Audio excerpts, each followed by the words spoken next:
네, 고린도전서 성경 연구 시간입니다. 먼저 기도하고 수업 시작하도록 하겠습니다.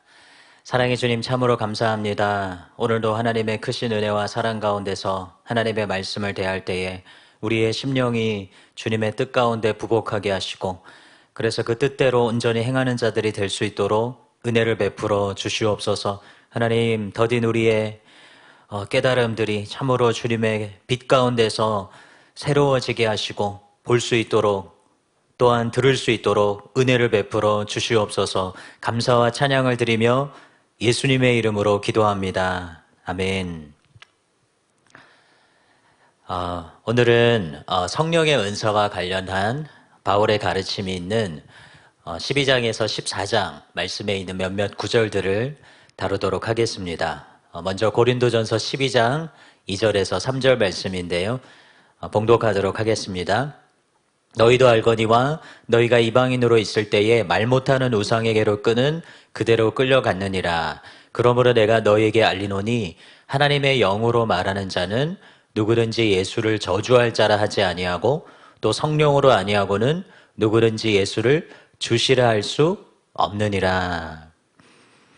바울이 지금 은사에 대해서 다루면서 왜 맨 먼저 이와 같은 언급을 하고 있는가, 이런 의문을 가질 수가 있습니다. 먼저 이 구절에 대해서 단순하게 그냥 바울이 과거의 우상 숭배자들로서 그들의 삶과 또 그리스도인으로서의 현재의 새로운 삶을 대조하려고 했다, 그렇게 보는 견해가 있습니다. 그러니까 이교도는 우상에게 이끌리고 그리스도인들은 성령에 이끌린다는 것이죠. 그렇지만 바울이 이 성령의 은사에 대한 가르침을 주는 도입부에서 이것을 지금 언급하고 있는 원인, 이유를 찾기가 어렵다고 생각해서 학자들은 다른 해석들을 도출합니다. 대표적으로 학자들은 우상에게로 끌려갔다라는 동사를 고린도 교인들의 과거 이교도적 예배에서의 황홀경적 경험, 엑스타시라고 하죠. 그러한 경험에 연결시켜서 설명을 합니다. 이런 해석은 바울이 고린도 교인들의 이교도적 종교 경험을 계속해서 앞으로 다루게 될 그런 방언이나 예언의 은사, 주로 말하는 은사들과 대조해서 그 명확한 차이점을 제시하기 위해서 지금 이것을 말하고 있다라는 가정에 기초를 두고 있는 것입니다. 마틴이나 울프와 같은 학자들은 그리스 세계에 신적 감동의 경험을 제공하는 많은 종교단체가 있었고 그런 사실에 기인해서 여기서 이끌린다라는 것을 단순히 우상을 숭배한다, 그런 의미가 아니라 초자연적이고 귀신적인 능력에 영향력 아래 거하는 것, 그렇게 이해를 하는 것이죠. 또 콘첼만은 이교도로서 과거의 종교적 황홀경의 경험, 이제 그것과 이제 그리스도인의 경험에 유사한 부분이 있지만 그러한 경험, 유사한 경험과 비슷한 경험으로 인해서 성령의 역사하심을 잘못 오해해서는 안 된다는 그런 견해를 말하는데, 여기서도 지금 이 콘첼만이 이 우상에게로 이끌렸다, 끌려갔다라는 것을 황홀경의 경험으로 그렇게 전제를 두고 해석을 하는 것이죠. 또 이 견해를 가진 길레스피는 2절과 3절을 그래서 이런 식으로 풀어서 이해합니다. 너희의 이교도적 과거에서 황홀경들이, 여기서 너희는 고린도 성도들이죠. 너희를 말 못하는 우상들에게로 이끌었으므로 과거에 그런 경험이 있었는데 너희는 황홀경의 증거가 참된 신적 감동에 대한 신뢰할 수 없는 기준이라는 것을 안다. 그런 경험을 했지만 그게 참된 하나님 경험과는 무관한 것인 것을 안다. 그러므로 모든 예언적 발화의 진정성은, 그러니까 말해지고 그 은사들이 나타나는 것에 참과 거짓을 나누는 것은 그것들의 실질적인 내용에만 의존해서 판단되어야 한다. 그 어떤 현상이나 나타나는 것이 아니라 실제적으로 그 안에 어떤 내용을 품고 있는가, 그것을 통해서 판단이 되어야 된다, 분별해야 된다. 이렇게 그러니까 그들의 이전의 황홀경적 경험과의 그런 비교를 통해서 설명하려는 그런 견해입니다. 그런데 이 견해의 문제점은 바울이 황홀경적 경험을 의미하는 언어를 명시적으로는 사용하지 않는다는 것이에요. 여기서 그들이 이렇게 주장하는 이유 가운데 하나로 끄는 대로 끌려갔다라는 이 동사의 의미를 가지고 추측을 하는 것인데요. 이것이 당시의 문화 속에서 그런 경험을 암시할 수는 있겠지만 황홀경적 경험을 배제하고도 이방신에게 이끌리는 것을 충분히 설명할 수 있다라는 굉장히 설득력 있는 반론이 있습니다. 그러니까 문법적으로도 폴 가르너는 이방인이 끌려갔다는 말의 수동태는 그것이 어떤 황홀경이나 다른 경험 속에 끌려 들어가 말로 초자연적인 표현을 하게 된 결과를 요구하지 않는다, 이렇게 말합니다.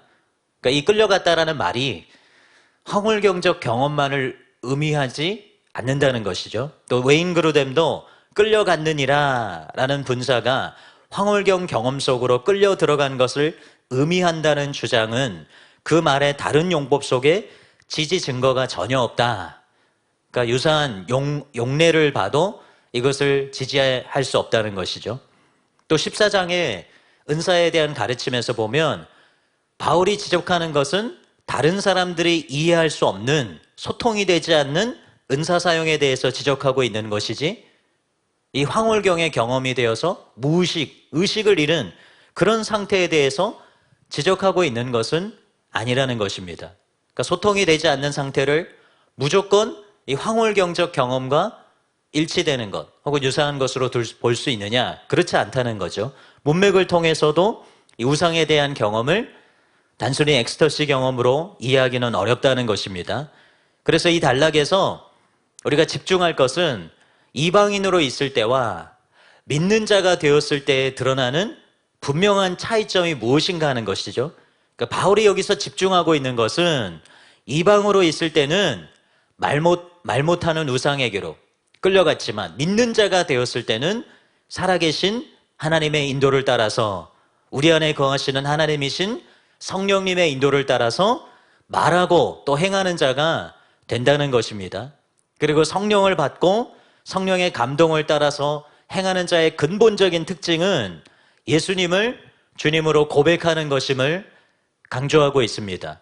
물론 여기서 예수님을 주님으로 고백한다라는 것은 단순히 말하는 것만을 의미하는 것은 아니죠. 그러니까 전인적으로 예수님의 주님 되심을 인정하고 또 순복하는 것을 말하는 것입니다. 홍인규 교수님이 이것을 잘 설명하고 계신데요. 예수님을 주로 고백한다는 것은 단순히 입술만의 고백이 아니라 전인격적인 고백이다. 이런 고백은 우리의 삶에서 예수님의 주되심을 인정하는 것으로서 이전의 모든 우상 숭배에서 돌아서 이제 오직 예수님께만 신뢰, 복종, 충성, 헌신을 드리는 것을 의미한다. 바로 이것이 성령의 사람이라는 참된 증거다. 성령은 오직 예수님의 주되심이 진정으로 고백되는 곳에서만 역사한다. 이렇게 말씀하고 있습니다.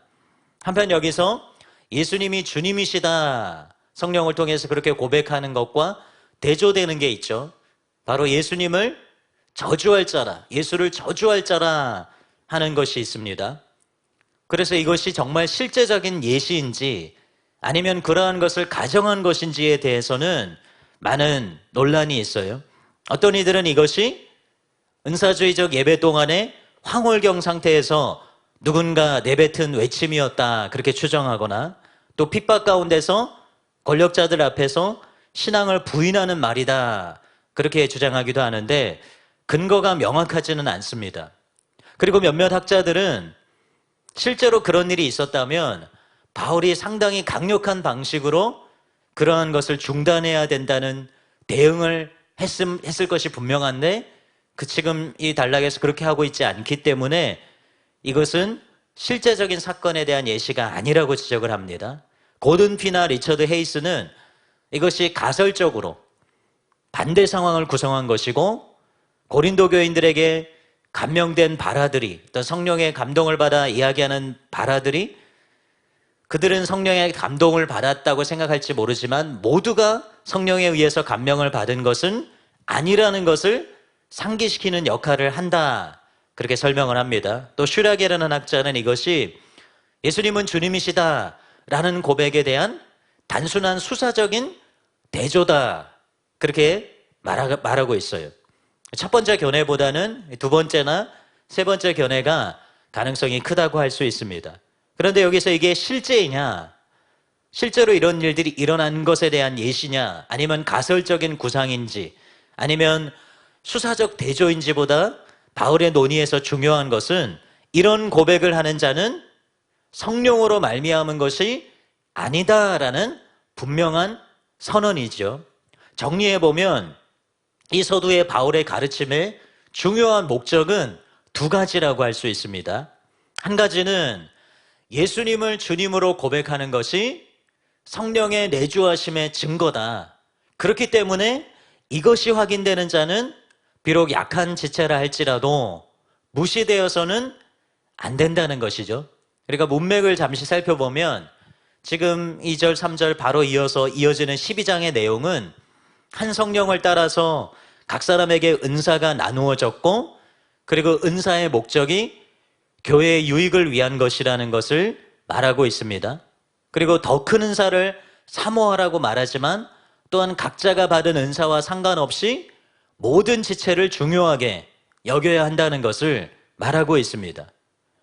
즉 바울은 단지 은사에 대해서 설명하고 있는 것이 아니라 누구도 자신이 받은 은사로 인해서 교만해져서는 안 되고, 약하게 보이는 몸의 지체가 도리어 요긴함을 강조함으로써 성령을 받은 이 성도 한 사람 한 사람이 존중받아야 된다는 사실을 강조하고 있죠. 그리고 가장 좋은 길, 즉 사랑으로 행하는 것을 강조하는 13장으로 이어집니다. 그래서 리처드 헤이스는 이렇게 설명합니다. 이 고백을 발언하는 사람은, 예수님은 주님이시다라고 발언하는 사람은 누구든지 간에 그 사실 자체로 성령의 권능의 영역 안에서 살고 있음을 의미한다. 물론 아까 설명을 드렸던 것처럼 단순히 말로 그 고백을 하는 것만을 말하는 것이 아니라 여기서 말하는 건 전인적인 것을 말하는 것입니다. 방언이나 지혜의 말씀 또는 지식의 말씀과 같은 영적인 은사들을 소지하고 있다고 스스로 높이는 사람들은 교회 내에서 그런 특별한 능력을 갖고 있지 않은 다른 사람들이 마치 성령과 상관이 없는 사람인 것처럼 생각해서는 안 된다. 그리스도 안에 있는 사람들은 모두 성령의 영토에 들어간 것이다. 그래서 누구도 멸시해서는 안 된다.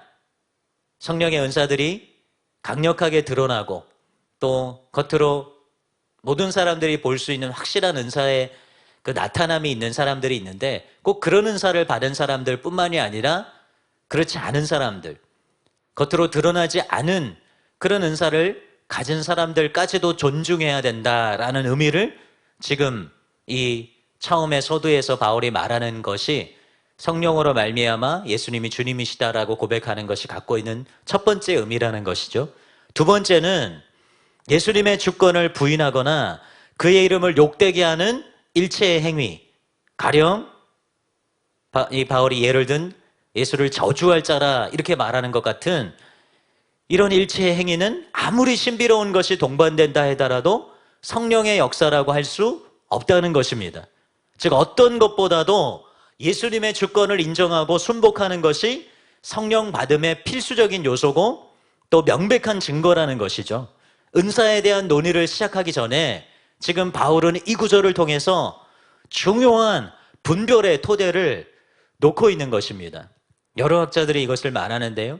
김세현 교수님이 이렇게 말씀합니다. 어떤 체험을 했을 때 또는 어떤 행동을 평가할 때 그것이 진정으로 성령의 역사에 의한 것인가를 판정하는 기준은 그것이 우리로 하여금 예수님의 주되심을 인식하게 하고 고백하게 하는가, 또는 예수님의 주되심을 드러내고 그의 주권에 순종하여 의의 열매를 드러내는가, 아니면 예수님의 주권과는 무관하거나 도리어 그의 주권을 부인하고 그의 주권에 반하는 악을 드러내는가입니다. 아무리 강력하고 신비한 성령의 역사로 보이는 어떤 역사가 나타난다 하더라도 그것을 성령의 역사로 인정하기 위해서는 단순히 현상이 아니라 그가 예수님의 주되심을 인식하고 드러내는가, 그리고 그가 그리스도의 주권에 순종해서 열매 맺는가, 이것을 살펴야 한다는 것입니다. 또 고든티는 이렇게 말합니다. 능력과 은사를 통한 성령의 나타나심은 하나님의 백성으로 하여금 능력과 은사가 실제 성령의 나타나신 증거라 쉽게 생각하게 한다. 하지만 바울에게는 그렇지 않다. 성령의 활동의 궁극적인 기준은 예수님을 주로 높이는 것이며 결국 이것은 지체들을 향한 사랑의 관심을 표현하는 것이다. 혹여 어떤 것이 성령의 적법한 표현이라 생각될지라도 이 기준에서 벗어난 것이라면 결국 신자로 하여금 그리스도에게서 벗어난 영적 활동 그 자체에만 목적을 두며 신자의 마음을 매료시키는 이교적 행위가 될 것이다. 예수님과의 관계에 관심을 기울이지 않고 그저 드러나는 현상에만 집중하는 것은 과거의 우상을 따라갔던 때의 모습과 근본적으로 다르지 않다는 것입니다.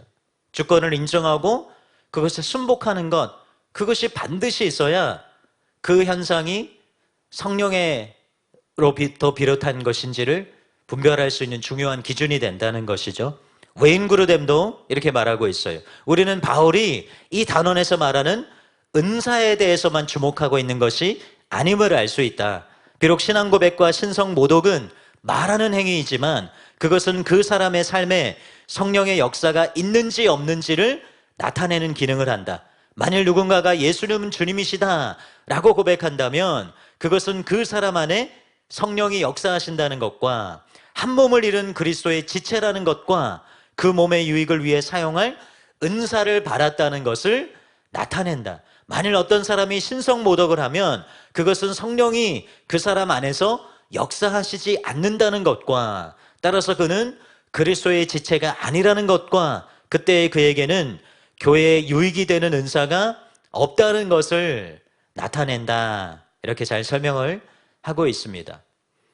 우리가 이 기준을 이 시대의 교회에도 반드시 적용할 수 있어야 할 줄로 믿습니다. 하나님의 우리 사랑하는 교회 성도님들은 이미 담임 목사님의 가르침을 통해서 은사나 능력의 뛰어남이 아니라 열매를 통해서 다른 이나 자기 자신을 분별해야 된다는 사실을 잘 알고 계시죠. 그런데 한국교회 안에서는 이에 대한 많은 혼란이 있어요. 열매가 아니라 은사가 대단한 사람들을 쫓는 것, 또 자신이 가진 은사 때문에 교만해져서 교회에 유익을 끼치는 것이 아니라 도리어 교회를 분열시키고 무너뜨리는 일들이 비일비재하게 일어납니다.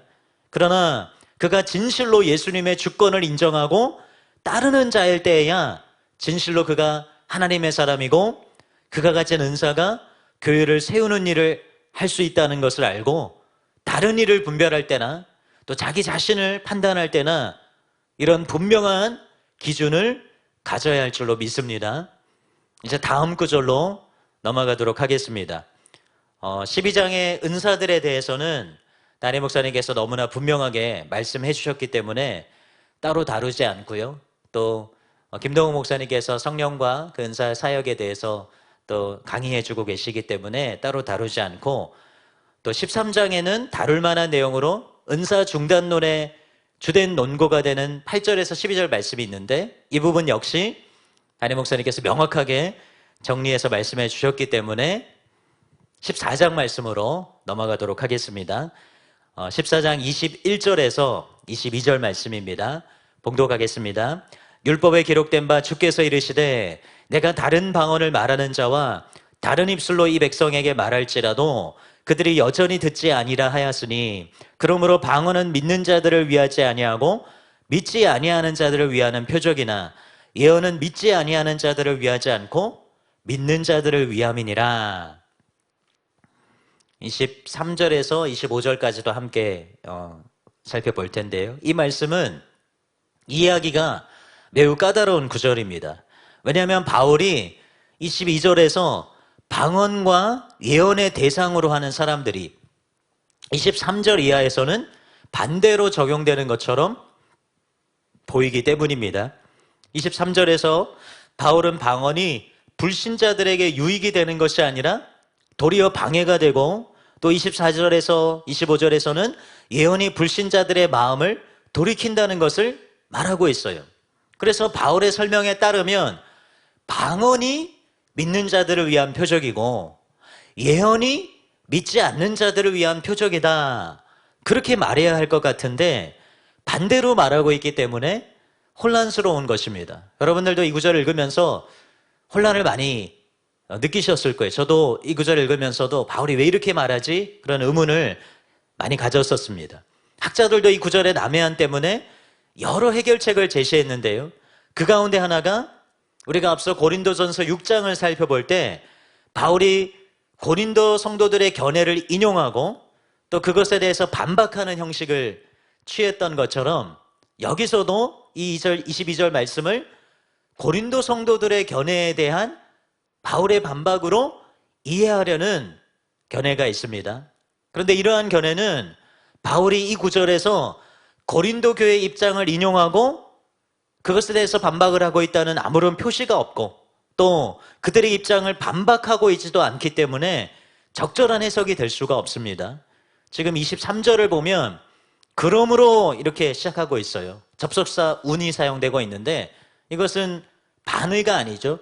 그것을 그대로 이어서 설명하는 말이기 때문에 바울이 만약에 고린도 성도들의 견해를 말하고 생각을 말하고 자신의 반대되는 반박하는 말을 하고자 했다면 23절 말씀을 그러나 라는 의미를 지닌 접속사를 사용했을 것입니다. 그런데 그렇게 하고 있지 않기 때문에 지금 이 22절 말씀을 고린도 성도들의 생각이라고 보기는 어렵습니다. 이 구절을 제대로 이해하기 위해서는 바울이 21절에서 인용한 이사야서 말씀을 이해하는 것이 필요합니다. 바울이 인용하고 있는 것은 이사야 28장 11절에서 12절 말씀인데요. 이 말씀을 잘 살펴보면 바울이 왜 방언이 불신자들을 위한 표적이다라고 말했는지를 알 수가 있어요. 28장 11절에서 12절 말씀을 읽어보겠습니다. 그러므로 더듬는 입술과 다른 방언으로 그가 이 백성에게 말씀하시리라. 전에 그들에게 이르시기를 이것이 너희 안식이요 이것이 너희 상쾌함이니 너희는 곤비한 자에게 안식을 주라 하셨으나 그들이 듣지 아니하였으므로. 이 말씀은 이스라엘을 향한 심판의 말씀입니다. 하나님은 그 백성들에게 계속해서 경고했지만 그들이 듣지 않았죠. 그래서 그 결과가 무엇이냐면 이사야는 그들이 마음을 굳게 한 것에 대한 벌로 심판으로 하나님께서 그들에게 더듬는 입술과 다른 방언으로 말씀하실 것을, 그러니까 그들이 제대로 알아들을 수 없는 불분명한 말로 말씀하신 것을 선포한 것입니다. 존 오스왈트는 지금 이 구절에 대해서 이렇게 해석하고 있어요. 선지자는 심판의 말씀을 선포하면서 이제 조롱하는 자들의 말을 그들 자신에게 되돌려준다. 지금 이사야 28장 9절에서 10절을 보면 제사장들이 이사야의 말을 조롱하는 내용이 기록되어 있습니다. 경계를 견체, 그 다음에 여기서도 조금 저기서도 조금 이렇게 그렇게 조롱하는 말을 하고 있는 것을 볼 수 있어요. 하나님이 그들에게 하신 말씀은 사실 단순하고 부드러운 말씀이었습니다. 그들에게 안식과 상쾌함을 주는 말씀이었어요. 그러나 그들은 그 말씀을 듣기를 거부했기 때문에 실로 반복되는 거친 말을 듣되 아수르의 감독자들의 입에서 듣게 될 것이다. 그들은 하나님의 대변자에게서 인생의 간단한 진리를 배우려 하지 않았으므로 그 진리를 채찍과 막대기 끝에서 배우게 될 것이다. 그러니까 이스라엘 백성이 이사야를 통해 선포된 하나님의 말씀을 제대로 듣고 돌이키지 않았기 때문에 하나님께서 아수르를 들어서 그들을 치고, 그들은 이방인이잖아요. 외국인이잖아요. 그들이 알아들을 수 없는 방언을 통해서, 그 외국어를 통해서 그들에게 말하게 되는 심판이 임하게 되는 것, 그것을 지금 그리고 있는 것입니다. 한 가지 더 소개하면 에드워드 영도 이 구절을 이렇게 해석합니다. 하나님께서 그 나라가 알지 못하는 언어로 그들에게 말씀하실 것이다. 그들은 선지자를 통하여 하나님께서 말씀하시는 것을 아주 하찮은 것으로 간주했다. 그러나 실제로 하나님은 이제 그들이 이해할 수 없고 단지 그들에게 헛된 짓거림으로 보이는 소리를 듣게 되는 방식으로 그들에게 말씀하실 것이다. 여기에 아수르인의 침입에 대한 암시가 있는 것으로 이해하는 것이 타당해 보이며 유대인은 자연히 그들의 언어를 이해하지 못할 것이다. 바울이 지금 이 구절을 인용하고 있다는 것을 여러분이 생각하시면서 지금 이 22절을 봐야 된다는 것입니다. 바울이 이 구절을 조금 변형해서 인용하고 있지만 그 의미는 크게 다르지 않습니다. 그러면 왜 바울이 지금 이 이사야 28장 11절에 12절 말씀을 인용하는 것입니까? 그것은 해석되지 않은 방언이 믿지 않은 자들에게, 이스라엘에게 이루어졌던 심판과 동일한 결과를 낳기 때문에 그렇습니다. 물론 지금 이것은 개인적으로 방언으로 기도하는 것, 그걸 말하는 것이 아니라 공적인 예배 가운데 하는 방언에 대한 말씀입니다. 개인적으로 하는 모든 개인 방언 기도가 이해할 수 없는 자들에게 심판이 된다, 그런 말이 아니라 공적인 예배 가운데요, 바울이 23절에서 말하고 있는 것처럼 온 교회가 함께 모여 예배의 한 순서로 방언으로 말하고 해석이 주어지지 않으면 믿지 않는 자들은 그것을 이해할 수가 없죠. 그래서 방언으로 인해서 그들이 은혜를 받는 것이 아니라, 구원을 받는 것이 아니라, 도리어 그 은혜와 도리어 그 구원과 무관한 자가 되고 마는 것입니다.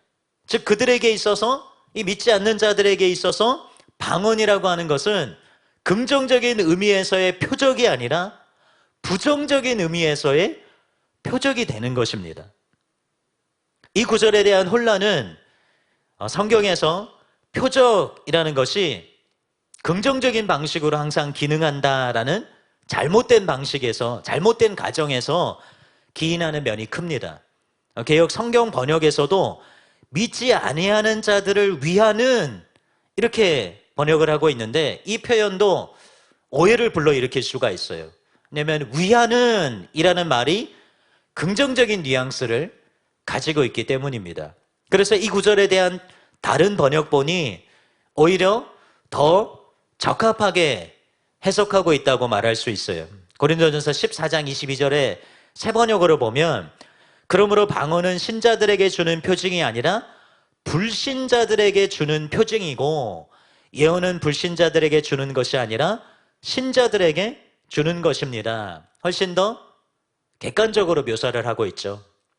많은 이들이 이 구절에서 표적을 긍정적인 의미로 생각해서 방언이 불신자들에게 긍정적인 의미를 지닐 것이다, 그렇게 생각하지만, 실제로는 바울이 인용한 28장 11절 말씀 우리가 살펴본 것처럼 부정적인 의미를 지니는 것입니다. 표적이라고 하는 것이 긍정적인 것일 수도 있고 부정적인 것일 수도 있다라는 것을 우리가 이해해야 되는 것이죠. 그러니까 외인그루뎀은 신자에게 긍정적 표지로 작용하는 표적으로 무지개, 또 문설주의 피, 그리고 에스겔 9장에 나오는 이마의 표, 이런 것들을 예로 듭니다. 분명히 이런 것들은 긍정적인, 믿는 자들에게 긍정적인 표적들이죠. 그리고 부정적인 표적으로 아론의 지팡이, 그들의 그 모세를 대적하여 나타난 표적, 에스겔이 세운 철벽, 이것은 이스라엘의 심판을 나타내는 표적인데, 이러한 표적들은 부정적인 표적이라는 것입니다. 그리고 어떤 표적은 동일한 것이라 할지라도 하나님을 믿고 순종하는 자들에게는 긍정적인 것이지만, 하나님을 불신하고 불순종하는 자들에게는 부정적인 것이 됩니다. 출애굽 사건을 통해서 우리가 이것을 확인할 수가 있죠. 어떤 재앙은 고센 땅과 이스라엘 백성을 비켜갔지만 애굽인들에게는 그대로 닥쳤습니다. 같은 표적이었지만 이스라엘 백성들에게는 그 표적이 은혜와 축복의 표적이었죠. 하나님이 보호하신다는, 하나님이 그들에게 보호하시고 그들의 편이시라는 표적이었고, 바로와 애굽인들에게는 심판과 경고의 부정적 표적이었습니다. 그러므로 바울이 지금 이사야 말씀을 인용하면서 방언이 불신자들을 위한 표적이다, 불신자들에게 주는 표적이다 라고 말한 것은 긍정적인 의미에서가 아니라 부정적인 의미에서 표적을 말하고 있다는 것입니다. 여러 학자들이 이와 같은 견해를 가지고 있습니다.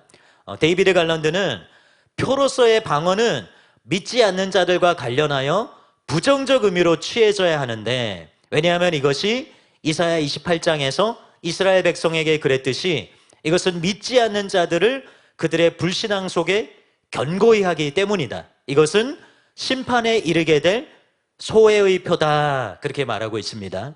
또 크레이그 블룸버그도 방언은 불신자들에 대한 심판의 표적이다 믿지 않는 이스라엘 백성들처럼 고린도의 비그리스도인들은 해독되지 않은 용어로 말하는 사람들에 의해서 우연일지라도 정죄받는 상황에 처하게 될 것이다. 그들은 정신없는 주절거림의 생산물이라고 복음을 거부할 것이기 때문에 그들의 죄 속에서 잃어버린 바 될 것이다. 이렇게 말합니다. 또 고든피는 방언으로 말하는 것은 알아들을 수 없기 때문에 믿지 않는 사람들은 하나님으로부터 계시를 받을 수 없다. 그런 까닭에 그들은 믿음으로 인도될 수 없다. 따라서 그들은 성령의 역사를 미친 것으로 여겨 결국 그들은 바울이 인용했던 이사야서 말씀과 같이 하나님의 심판을 받을 운명에 처하게 된다. 물론 이것은 그들을 향한 하나님의 의도는 아니다. 하나님께서 그 불신자들이 구원을 얻지 못하도록 의도하신 거 아니죠. 그럼에도 고린도 성도들이 무분별한 은사 사용을 함을 통해서 이 믿지 않는 자들이 구원 얻을 수 있는 기회를 놓치게 될 것을 바울이 경고하고 있는 것입니다. 웨인 그루뎀은 바울의 이런 생각을 잘 풀어서 이렇게 표현을 하고 있어요. 하나님이 백성에게 그들이 이해할 수 없는 말을 할 때 이것은 하나님의 분노를 의미하고 그 결과로 그들은 하나님으로부터 더 멀리 돌아서게 된다. 그러므로 외부인들이나 불신자들이 들어와서 너희들이 그들이 이해하지 못하는 언어로 말하면 너희는 그들을 밖으로 내모는 것이다. 이것은 이해할 수 없는 말하기에 어쩔 수 없는 결과이다. 게다가 너희의 유치한 행동 방식에서 너희는 불신자들에게 표적을 주고 있는 것이며 20절에 보면 형제들아 지혜는 아이가 되지 말고 악에는 어린아이가 되라. 지혜는 장성한 사람이 되라. 이렇게 말하고 있기 때문에 지금 웨인 그루뎀이 너희의 유치한 행동 방식에서 이렇게 표현하는 겁니다. 그것은 전적으로 옳지 않은 것인데 왜냐하면 그들의 마음의 완고함이 그 혹독한 심판의 표적을 그들이 받기에 적합한 데까지 이르지 않았기 때문이다. 즉 그러니까 이사야의 심판에 그 완고한 이스라엘 백성들이 처해 있던 상황과 지금 고린도 교회 예배에 참석한 불신자들의 상황은 다르다는 것이죠. 그러니까 이스라엘 백성들에게는 그들의 완고함 때문에 하나님이 심판을 내려서 알아들을 수 없는 말로 말씀하신다는 거였지만 지금 고린도 교회 예배에 참석한 불신자들 그들에게는 그들이 완고해서 하나님의 말씀을 듣고 떠들었지만 그들이 거역했기 때문에 이런 심판을 받는 것이 아니라 단순히 지금 성도들이 알아들을 수 없는 말로 하기 때문에 그들이 알아들을 수 없어서 복음을 이해하지 못해서 구원을 받지 못하는 상황에 놓인다는 것입니다. 그래서 너희가 모일 때 만약 어떤 사람이 방언으로 말하면 어떤 사람은 통역하게 하라. 이렇게 웨인 그루뎀이 말하고 있습니다. 물론 방언의 표적 기능에 대한 이런 가르침은 공적 예배에서 방언을 금지하는 것이 아니죠. 방금 웨인 그루뎀의 풀어서 설명한 것에서도 볼 수 있는 것처럼 또 27절에 기록된 대로 방언의 사용을 잘 조율해서 방언이 공적으로 말해질 때는 통역되도록 하라는 것입니다. 왜냐하면 방언이 통역이 되면 불신자들에게 부정적인 표적으로 기능한 것이 아니라 예언과 같이 긍정적으로 기능하기 때문이죠. 여러분들이 아마 그런 말씀 들어보셨을 겁니다. 통역된 방언은 예언과 같다. 예언과 같은 기능을 한다. 그런 말씀 들어보셨죠? 어떤 학자들은 이 구절을 바울이 방언을 금지했다는 근거로 삼기도 하는데 이것은 분명히 14장 전체의 맥락을 고려하지 않은 잘못된 견해입니다. 그러니까 담임 목사님께서 종종 말씀하시는 것처럼 학자들에게 짱구 같은 면이 있어요. 그러니까 논리적으로 분명히 허점이 있는데 자기들의 견해를 뒷받침하기 위해서 유리한 논증들만을 공정하지 못하게 취하는 경향이 있습니다. 바울은 14장에서 방언을 절대로 부정적으로 말하고 있지 않습니다. 너무나 많은 구절에서 말하고 있어요. 1절에 보면 신령한 것들을 사모하라. 여기 신령한 것에 방언이 반드시 포함되죠, 분명. 또 4절에서는 방언을 말하는 자는 자기의 덕을 세운다. 방언의 유익에 대해서 말합니다. 또 5절에서는 너희가 다 방언 말하기를 원한다. 빼도 박도 못하는 분명한 증거죠. 또 18절에서는 내가 너희 모든 사람보다 방언을 더 말함으로 하나님께 감사한다. 바울 자신도 방언을 말하는 것을 감사하며 누구보다도 더 방언을 많이 말하는 사람이었습니다.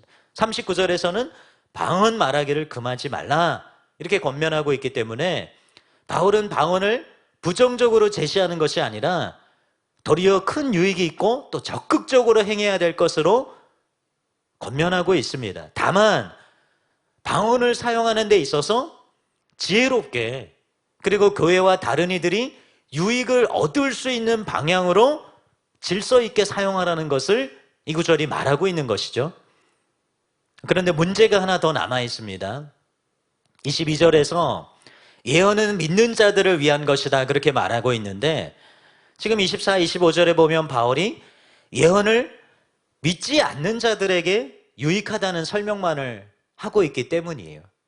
바울의 가르침에 따르면 예언은 믿지 않는 자들을 위한 것이다 그렇게 해야 자연스럽게 느껴질 수 있습니다. 그래서 일부 학자들은 통변되지 않은 방언이 불신자들에 대한 부정적인 표적이 되는 것처럼 예언도 은사를 잘못 사용하고 있는 고린도 성도들에게 부정적인 표적이 된다 이렇게 22절을 해석하기도 합니다. 그런데 이것은 일단 잘못된 것이 바울은 예언이 고린도 성도들을 위한 것이다 그렇게 말한 게 아니죠.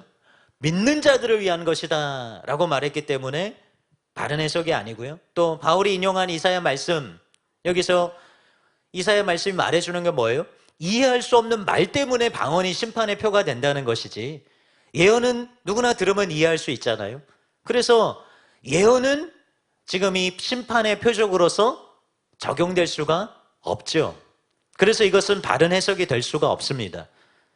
이것에 대한 가장 적절한 설명은 예언을 통해서 이 믿지 않는 자들이 자신의 죄를 깨닫고 하나님을 인정하게 될 때 믿는 자들이 이것을 통해서 예언을 하나님의 임재의 표적으로 그리고 하나님의 은혜의 표로 받아들이게 된다라는 것입니다.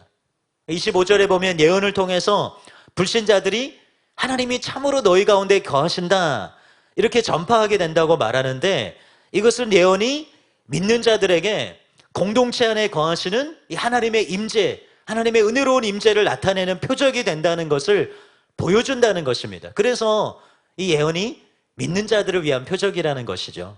데이비드 갈런드는 그리스도인들에게 그들의 예언을 통한 믿지 않는 자들의 회심은 그들 가운데 하나님의 임재하심에 대한 또 하나의 표다 이렇게 말하고 있습니다. 바울이 통변되지 않은 방언과의 대조를 통해서 지금 예언을 설명하고 있는 문맥을 여러분들이 상기해 보시기 바랍니다. 통변되지 않은 방언은 불신자들로 하여금 구원과 은총과 복음을 이해하지 못하는 것으로 여기게 하고 그들을 교회 밖으로 구원 밖에 두게 됩니다. 그런데 예언은 반대의 결과를 낳죠. 그래서 1차적으로는 불신자들이 그 유익을 얻습니다. 예언이 항상 그런 것은 아니지만 많은 경우에 불신자들을 믿는 자가 되게 할 수 있습니다. 즉 불신자가 예언의 말씀을 알아듣고 하나님과 복음에 대해서 바르게 반응할 수 있게 된다는 것입니다. 즉 예언이 불신자들을 믿는 자들 안으로 생명 안으로 초청하고 편입시키는 일을 하는 것입니다. 그래서 믿는 자로서 함께 구원의 감격을 누리고 복음의 은총으로 인해서 하나님께 감사를 드리며 이 은혜를 누리는 일이 일어나게 되는 것이, 그래서 지금 이 예언이 믿는 자들을 위한 것이라고 바울이 말하고 있다는 것입니다. 고든피는 이렇게 설명합니다. 예언이 갖는 계시성으로 말미암아 그들의 숨은 것들이 드러난다고 표현하죠. 그들은 자신의 죄를 깨닫게 되고 하나님 앞에서 그들의 얼굴을 땅에 대고 하나님이 참으로 우리 가운데 계신다 라고 외칠 것이다. 예언에 대한 반응으로서 그런 외침은 믿는 사람들을 위한 표적이며 그들에게 임한 하나님의 은혜를 가리킨다, 이렇게 말하고 있습니다. 지금 여기서 바울이 의도하는 것은 방언은 귀한 은사고 바울도 누구보다도 방언을 많이 말했지만 믿는 자들이, 특히 은사자들이 초점을 영혼을 구원하고 다른 성도들을 세우는 일에 두어서 무분별하게 은사를 사용하지 말라는 것입니다. 그러니까 잘못 사용된 방언 은사가 불신자들에게 심판의 표적이 될 수 있는 것처럼 아무리 유익한 은사라 할지라도 통로가 되는 우리가 잘못된 방법으로, 잘못된 태도로 그것을 나타낼 때 복음이 가리워지고 교회가 해를 입고 구원의 문을 닫게 할 수 있다는 것을 분명히 알아야 한다는 것이죠. 오늘날도 예언사역자들의 잘못된 예언사역을 통해서 얼마나 많은 사람들이 시험을 받고 복음에 마음을 닫게 되었는지 모릅니다. 물론 우리 교회는 그렇지 하지 않고 성경적으로 이렇게 예언을 하지만 우리 교회 오는 많은 사람들이 그런 고백을 하는 것을 들었어요. 다른 교회에서나 어떤 다른 사역자들에게서 예언을 받았는데 굉장히 많은 상처를 받았다. 그런 고백을 하는 것을 들어보았습니다.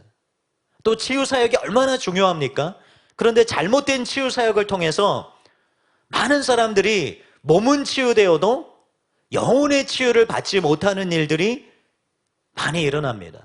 그래서 은사를 사용하는 데 있어서 우리가 지혜롭게 정말 하나님께서 맡겨주신 이 귀한 은사를 자신이 주인된 것처럼 함부로 사용하는 것이 아니라 청지기로서 두렵고 떨리는 마음으로 사용하는 자들이 되어야 할 줄로 믿습니다. 이제 마지막 세 번째 구절을 살펴보도록 하겠습니다. 26절에서 바울은 고린도 성도들의 모임 가운데 이제 성령의 인도를 따라 다양한 은사들을 사용할 때 특별히 방언과 예언을 사용하는 지침에 대해서 말하고 있어요. 27절에서 28절은 방언에 대한 지침을 줍니다. 차례를 따라서 하며 통역을 할 것을 말하죠. 그리고 29절부터는 예언에 관한 지침을 주고 있습니다. 29절에서 31절 말씀을 읽어보겠습니다. 예언한 자는 둘이나 셋이나 말하고 다른 이들은 분별할 것이요 만일 곁에 앉아있는 다른 이에게 계시가 있으면 먼저 하던 자는 잠잠할지니라. 너희는 다 모든 사람으로 배우게 하고 모든 사람으로 권면을 받게 하기 위하여 하나씩 예언할 수 있느니라. 이 구절에 대해서 두 가지만 살펴보겠습니다.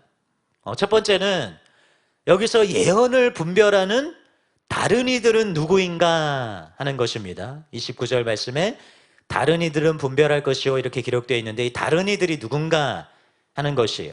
먼저 이걸 살펴보기 전에 바울은 예언이 분별되어야 한다라는 것을 분명히 말하고 있죠. 이것은 구약의 선지자들의 예언과 신약시대의 예언이 유사한 점도 있지만 같지 않다는 것을 분명히 보여줍니다.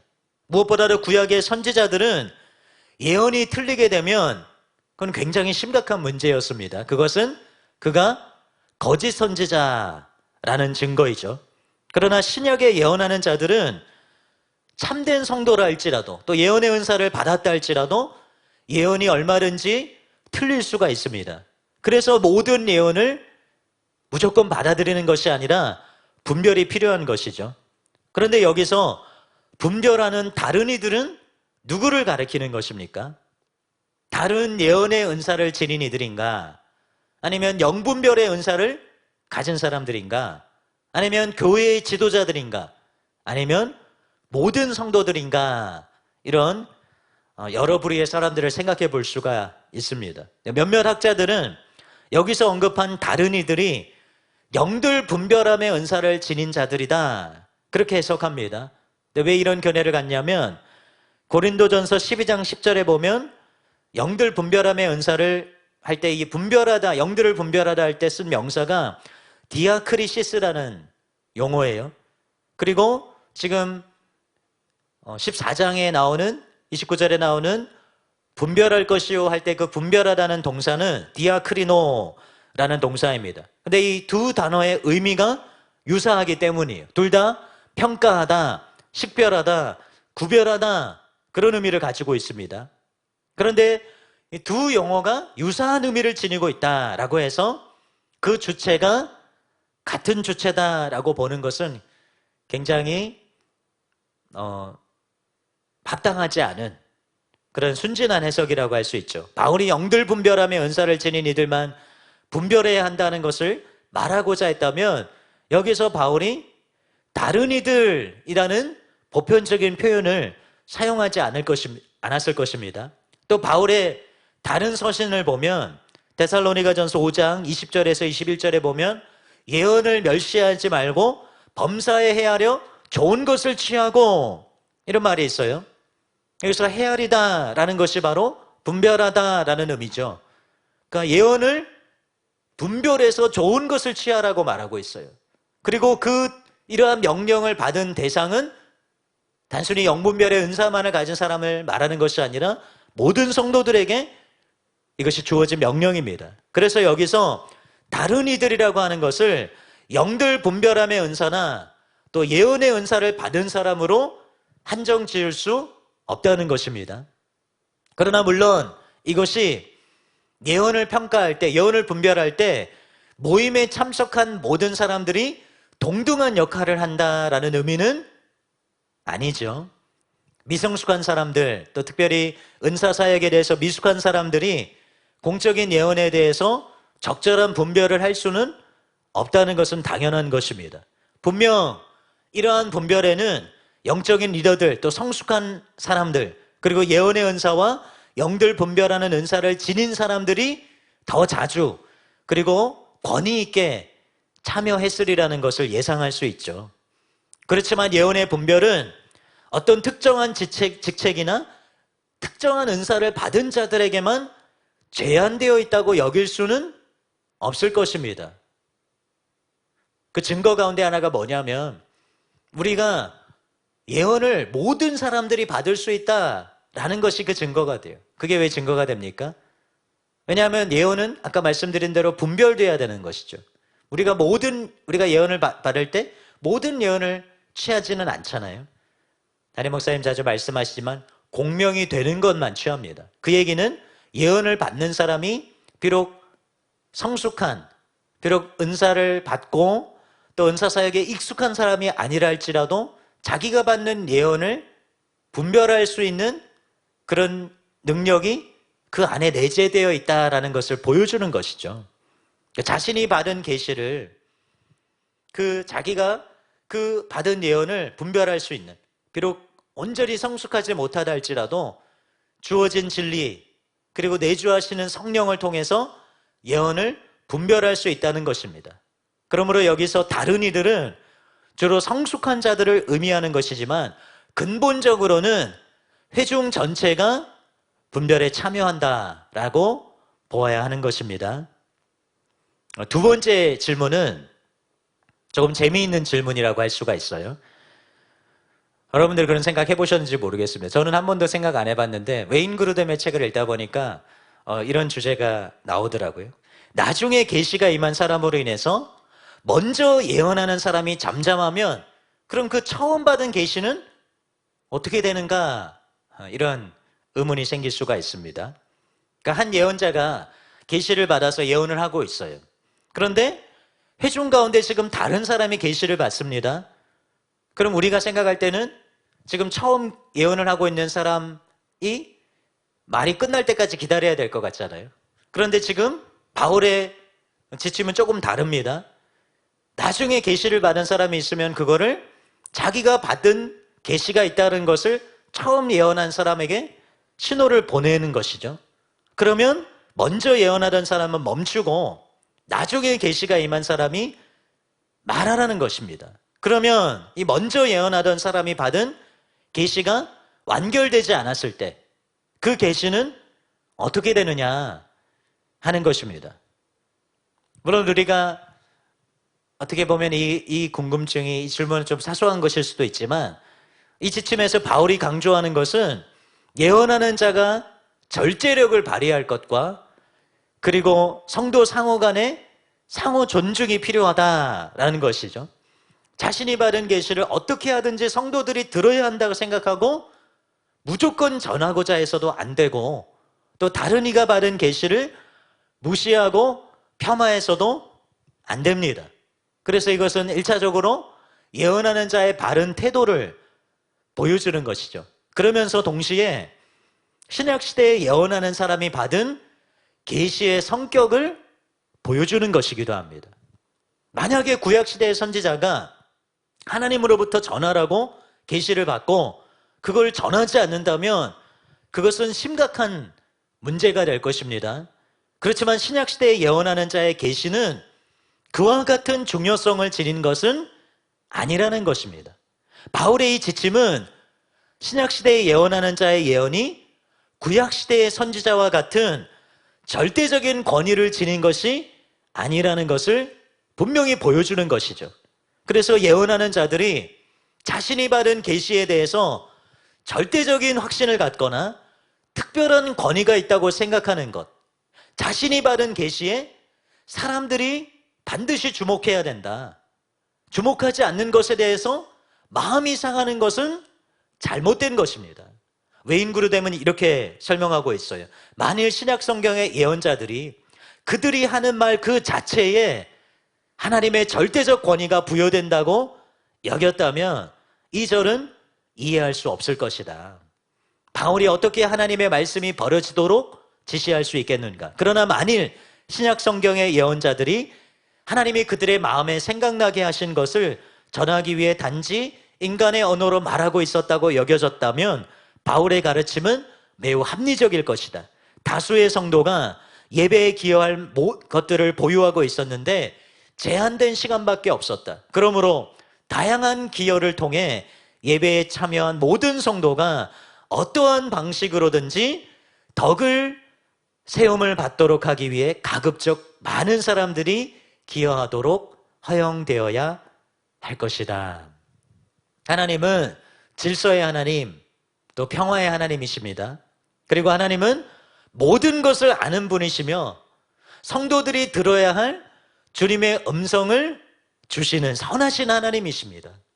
비록 처음 예언하던 사람의 그 예언이 마무리되지 않았다 할지라도 성도들이 반드시 들어야 할 교훈이 있다면 이어지는 계시를 통해서 말씀해 주실 것을 신뢰해야 되는 것이죠. 그래서 예언하는 자가 하나님을 신뢰하고 그리고 다른 예언하는 자들을 존중하고 귀히 여기는 마음으로 사역을 해야 된다는 것입니다. 재미있는 질문이지만 답은 굉장히 중요한 그런 내용이었던 것 같습니다. 이 말씀을 드리고 이제 강의를 맺도록 하겠습니다. 어떤 학자들은 고린도전서 12장 31절에 더욱 큰 은사를 사모하라, 이 명령이 문맥과 어울리지 않고 어색하다고 생각을 합니다. 왜냐하면 12장에서 바울이 각각의 그 성령의 은사들의 가치를 강조하고 특히 상대적으로 눈에 띄지 않는 은사를 지닌 이들의 중요성을 강조하고 있기 때문에 이런 바울의 논조를 생각할 때 더 큰 은사를 사모하라는 바울의 말이 맞는가 그런 의문을 갖습니다. 그래서 이것을 고린도 성도들의 생각으로 해석해서 너희는 더욱 큰 은사를 사모하나 내가 가장 좋은 길을 너희에게 보이리라, 이렇게 31절을 해석해야 한다고 생각하는 학자들이 있어요. 그러나 이것은 문법적으로도 맞지 않고 무엇보다도 논의가 13장에 이어서 이어지는 14장에서 바울이 분명히 성도들에게 다 방언 말하기를 원하지만 특별히 예언을 하기를 원한다고 말하죠. 그러니까 교회의 덕을 세우는 데 있어서 방언보다 예언이 더 효과적이고 유익한 은사이기 때문에 그들이 방언을 말하기를 원하지만 방언을 사모하고 얻는 것보다 배나 더 훨씬 더 예언이라는 은사를 받기를 사모하고 원해야 된다는 것을 말하고 있죠. 즉 모든 은사들이 중요한 것이 맞지만 교회를 세우고 성도들을 유익하게 하며 복음을 증거하는 데 있어서 특별히 효과적이고 더 큰 유익을 끼치는 은사들이 있는 것이 사실이라는 것입니다. 그래서 우리가 그러한 은사들을 사모하고 구하는 것이 필요하다는 것이죠. 물론 우리가 은사를 사모하고 추구한다고 해서 부르심이 없는데 원한다고 해서 어떤 은사를 무조건 얻을 수 있는 것이 아닙니다. 그렇지만 바울의 이 명령을 통해서 우리가 가져야 될 중요한 자세는 각자의 부르심을 따라서 나 자신의 유익을 위해서가 아니라 교회의 유익을 위해서, 영혼들의 유익을 위해서 은사를 간절히 구하고, 그리고 어떤 은사를 받든지 하나님 나라를 위해서, 영혼을 건지기 위해서 그것들을 사용하는 자들이 되어야 한다는 것이죠. 우리는 우리가 받는 은사를 고린도 성도들처럼 마치 받지 않은 것처럼 여겨서는 안 될 줄로 믿습니다. 고린도전서 4장에 바울이 질책하고 있는 것처럼 우리가 받은 은사들은 하나님께서 영혼들을 섬기라고 잠시 맡겨주신 거예요.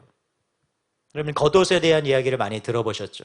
그리고 그 겉옷을 항상 입고 있는 것이 아니라 그것을 벗고 다른 이들에게 전이 된다, 그런 이야기를 들어보셨을 것입니다.